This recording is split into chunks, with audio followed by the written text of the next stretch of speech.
ఏలూరు జిల్లా కొయ్యలగూడెం మండలం డిప్పకాయలపాడు foundation plus school విద్యార్థులు తరగతి గదులు బహిష్కరించారు. తల్లిదండ్రులతో కలిసి రోడ్పై బైఠాయించి ఆందోళన చేపట్టి వి వాంట్ హై స్కూల్ అంటూ నినాదాలు చేశారు. తమ పాఠశాలను ప్రైమరీ పాఠశాలగా మార్చేందుకు అధికారులు సన్నాహాలు చేస్తున్నారని, దీనికి తాము అంగీకరించడం లేదని వారు తెలిపారు. ఇదే పాఠశాలలో 8వ తరగతి వరకు తరగతులు కొనసాగించాలని డిమాండ్ చేశారు. ప్రైమరీ పాఠశాలగా మారిస్తే విద్యార్థులు పలు ఇబ్బందులు ఎదుర్కొనవలసి వస్తుందని తల్లిదండ్రులు ఆరోపించారు. డిప్పకాయలపాడు నుండి కొయ్యలగూడెం వరకు విద్యార్థులు వెళ్లే సమయంలో బస్సులు కానీ ఆటోలు కానీ అందుబాటులో ఉండవని, దీనివల్ల ఇబ్బందులు ఎదుర్కోవాల్సి వస్తుందని తెలిపారు. అధికారులు దీనిపై పునరాలోచించి సరైన నిర్ణయం తీసుకోకపోతే పూర్తి స్థాయిలో స్కూల్ను బహిష్కరిస్తామని తెలిపారు. ఇప్పటికే 150 మంది విద్యార్థులను తమ ఇళ్లకు తల్లిదండ్రులు తీసుకువెళ్లిపోయారు. దీంతో పాఠశాలలో విద్యార్థులు లేకపోవడంతో తరగతి గదులు ఖాళీగా దర్శనమిచ్చాయి.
క్లాస్కి ఒక టీచర్ ఉన్న స్కూలు, ఒక బరింపూర్ హై స్కూల్, బరింపూర్ ప్రైమరీ స్కూల్ ఉంటుంది. ప్రైమరీ స్కూల్ 2 స్కూల్స్ క్లాస్కి టీచర్ ఉన్నారు. ఇప్పుడు ప్రభుత్వం ఏం చేస్తుందంటే కనీసం గ్రామ పంచాయతీకి ఒక మోడల్ స్కూల్ పెట్టి అందులో ప్రతి క్లాస్కి ఒక టీచర్ ఉండేటట్టుగా ఎక్స్పోర్ట్ చేస్తారు. అందులో భాగంగా ఇప్పుడు చేతులు మార్పు చేస్తారు. అది కూడా ఎస్ఎంసీ ఆమోదించుకునే చేస్తారు. ఎస్ఎంసీ నో అని చెప్పారనుకుంటే ఆ నో అని నేను పెడతాం. ఇప్పుడు మనకి యూపీ స్కూల్ ఈ మోడల్ ప్రైవేట్ స్కూల్ మార్చి డిప్పకాయలపాడు మా ఊరు స్కూలు 8th క్లాస్ వరకు ఉంది. మేము దాన్ని 10th క్లాస్ వరకు చేయమని చెప్పని అడిగితే ఎంఈఓ గారు దాన్ని 5th క్లాస్ వరకు చేస్తాం, ఉన్న వాళ్ళందరినీ ఇక్కడ నుంచి 3 కిలోమీటర్లు పంపిస్తా అన్నారు.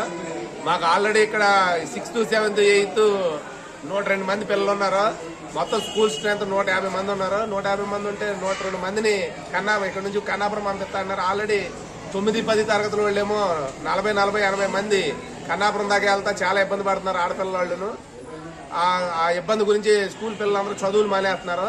మేము ఇక్కడ చదువు మానకుండా ఉండాలంటే డిప్పకాయలపాడు స్కూల్లోనే 9th, 10th చేయమని చెప్పని మేము అడుగుతున్నాం. దానికి ఎంఈఓ గారు సమాధానం సరిగ్గా చెప్పలేదు. మేము ఎవరైనా దాత ఇస్తే చేస్తాం, లేకపోతే స్కూల్ తీసేస్తాం అంటున్నాడు. సరే, ఆ దాత ఇవ్వకపోతే స్కూల్ పిల్లలు చదువుకోవడం ఆపేస్తారని చెప్పని అడిగితే ఆయన మేమేం చేయలేము దానికి అని చెప్పని కలెక్టర్ గారికి తోటి మాట్లాడుకోండి అని చెప్పని అన్నాడు ఆయన. అందుకనే దాని గురించి మేము ఇక్కడే ధర్నా చేసి పిల్లలందరినీ బాయ్కట్ చేయించి మేము ఇక్కడే ధర్నా చేద్దాం అనుకుంటున్నాం.